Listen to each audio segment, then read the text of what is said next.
Hello, my name is Sarah Jane Mason and I'm a mixed media artist, which means that I normally work in lots of different materials but just on one base. My practice is quite experimental or exploratory. I like to play a lot with the materials and techniques that I use, and that's how I'm going to approach these video tutorials. So I'm going to give you lots of things to go away and play with. There'll be points in the video where you can pause and look, or pause and do something, so please take those opportunities as they come. Today's video is about line quality. Do you know what quality of line is in art? It's a little bit more than just whether a line is thick or thin. That's the start of it. But it's also the texture of that line. Is it rough? Is it scratchy? Is it smooth? Is it oily? As well as that width, thick, thin, long, short, spiky, smooth. It's lots of things put together that make the quality of line. And artists use quality of line as a way to communicate things in their drawings. So it can help bring things to the foreground or take things back. It can help show more detail. It can help show texture. So line quality is really great to get to grips with. So I was inspired by two pieces actually in the Cooper Gallery in the Sadler collection. Both of them are animals. One's called a tiger, it's by John McCallan Swan, and the other one is Jaguar by David Michael Jones. And you can have a look at these either in person, if it's safe to do so, or online, and have a look at how these artists have used line, and think about how that's different to how you normally use line, and what effect it has.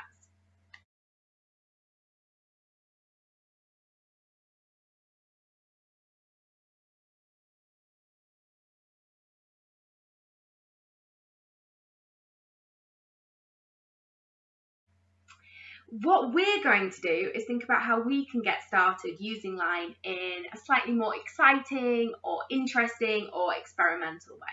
So to start with, I want you to gather up all of your drawing equipment, okay? Just one colour, but lots of different types, and I mean everything. So when I talk about drawing equipment, you can hear me gathering mine up because there's so much. It could be a nib or brush and ink. It could be some form of pastel or chalk. It could be a felt like a Sharpie, or an even fatter or a thinner pen. It could be a biro or a fine lighter. It could be the humble pencil. It could be a mechanical pencil. It could be a graphite stick. It could even be a rubber, okay? But lots of different things that we're going to test out. And what we're going to do is we're going to create a palette of lines. So I'm going to show you mine. I'm going to bring it really close to the screen. I'm actually going to block myself out so that you can see some of the lines that I've made. And you can see that I've done lots of different lines with each of my materials. Down here you can see that I've drawn with my rubber. You can see in the middle here, this was when I was working with a pencil, and I actually used both ends of the pencil. So the pencil is just a black pencil, but then I turned around and drew with the ends, and that meant that I got the colours of the painted wood as well. I've also got the pastel, I've got Sharpie, I've got biro, I've got ink, I've got stick and ink. Sometimes I like to draw with found objects, as well as tools that are already made. So it might be worthwhile pausing and having a look at these different lines and thinking about what these different lines could be used to communicate. It would also be a good idea to make one of these palettes of lines yourself so that you've got it to refer back to. It's really helpful. Just like having a colour wheel on your wall, it's the same type of thing but for line. So once you've got to grips with your tools and you've had a really good play around and you think you know what they can all do, next you need to think about your technique. Your technique is how you're going to use these lines. And I have 3 different techniques that I would like you to have a go at, okay? So I've put them all on one piece of paper, and I advise you to do the same on a big piece of paper, either in a sketchbook or loose, so that you can compare the quality of line that you get from each one. I presume you don't have a jaguar or a tiger at home to draw. If you do, great, go for it. But if not, you might have to choose something a little bit more basic. I chose a simple pot plant because it's on my desk here and it looks like it needs a little bit of love, so I thought I'd draw it, and that might make me feel happy, and maybe it'll help it grow a little bit better. But you can draw anything that you like. It could be your pencil case, it could be your phone, it could be your lamp, it could be your desk. The only thing I suggest is that for your first drawing that you pick one object and do it over and over again, and that you pick something that's still life rather than something moving. So don't pick yourself, don't pick an animal, even if you do have a tiger. Pick something that's still so that you can really focus on the quality of line and getting the technique. The first one that I am going to talk to you about is this one here. So I'm going to zoom in, zoom in, zoom in, zoom in. This is a continuous line drawing. And this means that once you put your pen or pencil on the page, you don't take it off. Not until you've completed the drawing, okay? So it's really important that you think about where you're going to start this drawing. If I start a continuous line drawing over here, I'm going to draw as I talk, then this is all one drawing, this is all one continuous line drawing.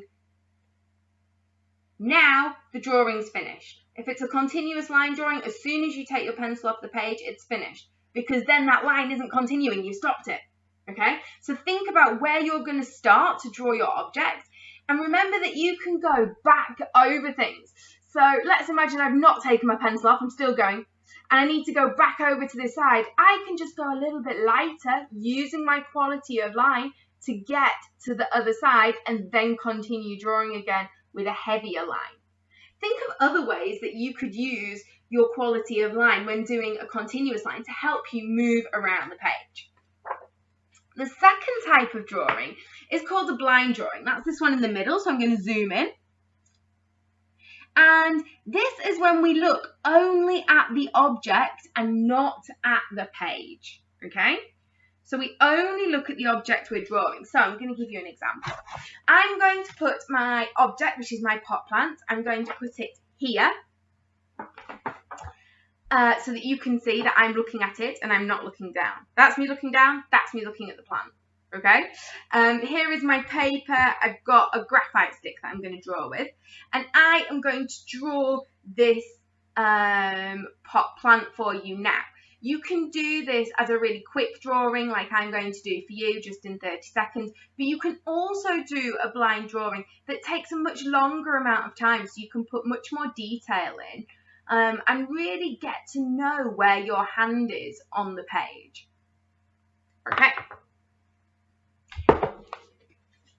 And here is my blind drawing.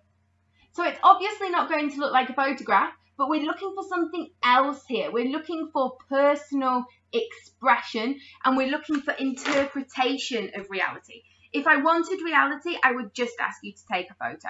I don't want reality, I want your interpretation of it. So really think about that as you're doing these. The last one is my favorite one. Zooming. Where are we? Here we go. This is an opposite hand drawing. So your opposite hand is the one that you don't usually use to write with. You don't usually use to write with it. Your regular hand is trained, okay? Your regular hand is the hand that you write with, the hand that if you play tennis or a sport, you would hit the ball with. It's where you would do your shoe up, you do the complicated bit with your leading hand, your regular hand. This is your strongest hand. It's got the strongest sense of where it is, its proprioception, and it's got the best fine motor skills. Your opposite hand is a hand that doesn't get used for that much. It gets used when you're talking maybe, or if you're having to use both hands to do something. But if you have the choice, you would always choose your regular hand. So this is something that will be quite unfamiliar, drawing with your opposite hand. You'll notice that as you're doing this, you will have less control over the line. So can you see on our opposite hand drawing here, there are bits that are a little bit jaggedy and where I've probably not stopped exactly where I wanted to, because I have less control over it. But that means that it's freer and it's telling a different story than my right hand that's been trained, and my right hand thinks that things should look a certain way and be a certain way, whereas my left hand doesn't. Okay, could be opposite for you if you're left-handed like my brother. So have a go at drawing with your opposite hand and see how different that is.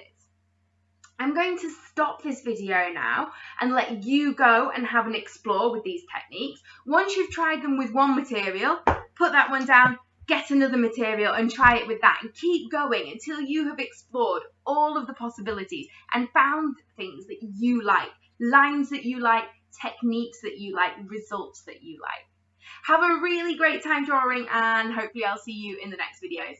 Bye-bye.